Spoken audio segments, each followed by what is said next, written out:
पिछले साल जब अखिलेश की सरकार था तो सारे स्टूडेंट लगभग अपने मुद्दे तक पहुंच गए थे। लोग तैयारी कर रहे हैं, वैकेंसी आ ही नहीं रही है, तैयारी भी बेकार जा रहा है। 18 वर्ष ईयर से वैकेंसी फार्म डालने के लिए एलिजिबल होते हैं तो वैकेंसी आती ही नहीं है। ऐसे करते करते रिपोर्टिंग आप देख रहे हैं हम आप तक न्यूज़। और आज मैं एक घर है जो कि टीचर अपना मेहनत करवा के बच्चों को शिक्षा के रूप में आगे के विकास के कदम रखते हैं। और मैं इस कोचिंग में आया और जो इस संस्था के जो इस कोचिंग के जो टीचर हैं उनका मैं बहुत बहुत धन्यवाद कर रहा हूं कि जो कि ऐसे छात्रों को पढ़ाते हैं और इनका ज़िंदगी का भविष्य को उज्ज्वल करते हैं। तो हमारे साथ चुनाव मिशन 2022 का पूरे भारत में युवाओं को छात्रों को बेरोजगारी का मुद्दा उठ रहा है। यहाँ पे बेरोजगार लड़के छात्र हैं तो इनसे हम बात करेंगे कि जो ये स्टूडेंट हैं ये आगे के चल के पढ़ाई कर रहे हैं तो इनका क्या क्या कदम है, ये क्या क्या अपना कदम सरकार द्वारा रखेंगे। तो हमारे साथ एक छात्र हैं, इनसे मैं पूछूंगा आपका क्या नाम पड़ेगा? जी मंटू साहनी। अच्छा, आप क्या किस चीज़ की तैयारी करते हैं? सर रेलवे की तैयारी करते हैं। अच्छा, अभी आप रेलवे की तैयारी कर रहे हैं तो आपको अभी देख रहे हैं कि बिहार में इतना सारा कांड हो रहा है, तभी भी रेलवे की नौकरी अभी कह रहे हैं कि पहले बोला गया था कि बेटी पढ़ाओ, बेटी बचाओ और बेटी पढ़ाओ। तो इस पे आप लोग पढ़ाई भी कर रहे हैं और अपनी सुरक्षा के बल पे रेलवे की तैयारी भी कर रहे हैं, तो गवर्नमेंट सरकार नौकरी नहीं दे रही है, तो इस पे आप क्या कहना चाहते हैं? सर कहने का मतलब है कि हम लोग बहुत दिनों से तैयारियां कर रहे हैं, वैकेंसी इसमें वैकेंसी की कोई नहीं दिख रही है हम लोग, जिसमें कि हम लोग बेरोजगार अभी तक बचे हुए हैं। और यहाँ पे मतलब कि बच्चे तैयारी कर रहे हैं और इनको वैकेंसी ना निकलने के कारण से ये भी ठप लगाए हुए हैं। तो अभी एक हमारे साथ छात्र हैं, आपका क्या नाम पड़ेगा? कुमारी दुर्गावती पांडे। अच्छा, आप कहाँ से हैं? भोपालपुर पश्चिमी से। अच्छा, ये बताइए कि आप किस चीज़ की तैयारी करती हैं? UP police. यूपी पुलिस की तैयारी करती हैं। तो आपको क्या लग रहा है कि मिशन 2022 में जो सरकार आएगी तो क्या आपको वैकेंसियाँ अपलोड करेंगे?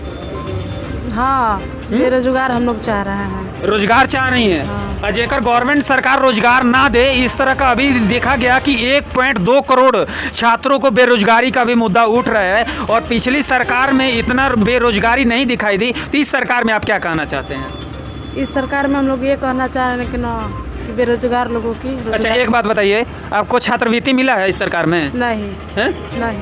तो बड़ा यहाँ क्वेश्चन आ रहा है कि जो छात्रों ने अपने फॉर्म भरने के लिए पैसा भी लगाया था, हाँ है कितना 80 रुपया।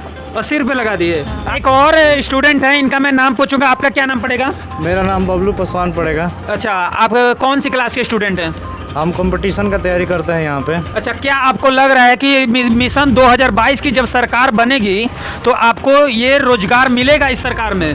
हम पूरा गारंटी के साथ बोल रहे हैं, अगर किसी का भी सरकार बनना चाहे अखिलेश जी का हो या योगी जी का हो, मैं पूरा गारंटी के साथ बोल रहा हूँ, मैं लिखित दे सकता हूँ कि इस बार कोई भी सरकार बनेगी तो अच्छी से अच्छी लाइफ देगी स्टूडेंट का। क्योंकि इतना मुद्दा उठ चुका है इस स्टूडेंट के ऊपर कि इतना सारे स्टूडेंट तैयारी कर रहे हैं, पेपर दे रहे हैं, किसी का क्लियर नहीं हो पा रहा है। तो इससे सरकार का काफ़ी सारा प्रभाव पड़ा है सरकार के ऊपर। तो आने वाला जो भी सरकार बनेगा तो उस सरकार जो स्टूडेंट के ऊपर बहुत सारे मुद्दा को लेकर बातचीत कर रहा है लोग कि मतलब जो भी तैयारी कराया जा रहा है बच्चों को वो ज़्यादा से ज़्यादा मतलब वैकेंसी निकाला जाए ताकि इन लोगों का कल्याण हो। और अभी तो देख रहे हैं, अभी आप बोल रहे हैं कि ज़्यादा से ज़्यादा वैकेंसी निकाली जाए।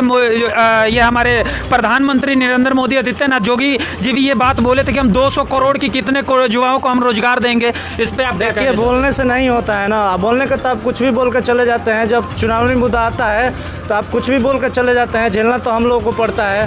हम लोग आपको एक बार भी वोट देकर जिता देते हैं, 5 साल हमें झेलाते रहते हैं, तो वो बात तो और हो गई। हम आपको अच्छा समझ कर वोट दें और आप हैं तो आप कुछ भी बोल कर चले जाए और करें ना।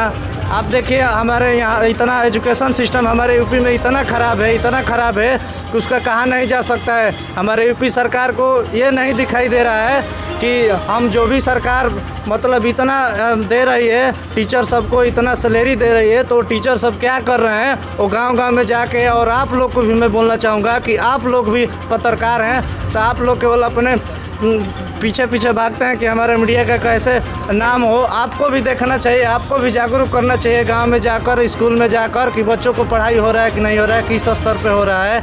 आपको वहां पे जाकर बताना चाहिए, लोगों को जागरूक करना चाहिए।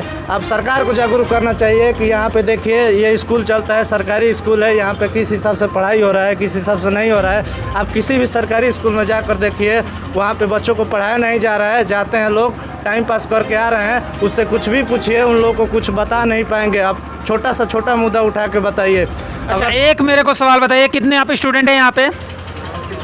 30, 35, 40 बच्चे हैं। आप बताइए कि किसके पास 5वीं और 8वीं का सर्टिफिकेट है? हैं? तो क्या कारण है कि आप लोगों के पास 8वीं और 5वीं का सर्टिफिकेट नहीं है? हमारे साथ टीचर भी हैं। सर, आप ये बताइए कि आप लोगों के पास 8वीं और 5वीं का सर्टिफिकेट है? नहीं है, नहीं है, हैं? नहीं है। मेरे पास तो है भाई, क्योंकि मैंने पढ़ाई किया है, मैंने कॉलेज में गया हूँ, मैं अपना एकदम बढ़िया से पढ़ाई किया, तो मेरे पास तो सर्टिफिकेट उपलब्ध है। 8वीं का भी है, 5वीं का भी है। पर आप किस ईयर में 8वीं पास किए हैं? सर 2006 में हैं? 2006 में 5वीं पास किए हैं। अच्छा, 5वीं पास किए हैं। आपका सर्टिफिकेट मिला है? जी सर, है मेरे पास। ये आपको नहीं मिला है। नहीं मिला है? नहीं मिला। कब की थी 8वीं पास? कब किए थे? ये बताइए, एक मैं आपसे एक और छोटा सवाल पूछना चाहता हूँ कि अभी बीजेपी सरकार में बिना एग्जाम दिए बच्चों को पास कर दिया जाता है, ये बात सच है? बिना एग्जाम दिए हुए पास कर दिया जाता है। और ये बताइए कि मैं एक और सवाल पूछना चाहता हूँ कि अखिलेश यादव की जब सरकार थी, तो अखिलेश यादव के सरकार में भले वो नकल करते थे, पर छात्रों को पता होता था ना कि कौन सा सवाल किस सिलेबस में है, कौन से सब्जेक्ट में है, तो उससे आपको फायदा होता था कि नहीं? होता था ना? होता था। तो इस सरकार में आपको तमाम अंतर दिखाई देंगे, हमारे बीजेपी सरकार की और समाजवादी पार्टी की। आपका क्या नाम पड़ेगा? कुमारी प्रियंका साहनी। अच्छा, आप बताइए, आप क्या कहना चाहती हैं हम सरकार के कहना बारे में? चाहते हैं कि अगर कोई भी सरकार आए तो उससे सबका कल्याण हो, किसानों का भी कल्याण हो, स्टूडेंट का भी सरकार हो, जो बेरोजगार लोग हैं सबका कल्याण हो। स्टूडेंट लोग हैं, तैयारी कर रहे हैं, वैकेंसी आ ही नहीं रही है, तैयारी भी बेकार जा रहा है। 18 वर्ष ईयर से वैकेंसी फार्म डालने के लिए एलिजिबल होते हैं तो वैकेंसी आती ही नहीं है। ऐसे करते करते उम्र टल जाता है और स्टूडेंट बेरोजगार हो जाते हैं। तो इस पे आप सरकार से क्या मांग करना चाहते हैं? हम चाहते हैं कोई भी सरकार आए वो सबको रोजगार दे। वो तो उनका रोजगार तो बोला हुआ लॉलीपॉप चला जाता है, तो आप क्या करेंगे? हम कर क्या सकते हैं, हम अपना कोशिश करेंगे, हम अच्छा सा सरकार चुने अपना। तो यहाँ सबसे बड़ा कि अफसोस आ रही है कि हमारे भारत में आज़ादी मिली, पर अभी भी बच्चे आज़ाद नहीं हैं, अभी भी बच्चों को आज़ादी नहीं दी जा रही है। ये बड़ा दुख की बात है। तो एक छात्र से मैं, ये लास्ट छात्र हैं, इनसे मैं बात करूंगा। आपका क्या नाम पड़ेगा? रिंकी यादव सर। अच्छा, कौन सी क्लास की स्टूडेंट हैं?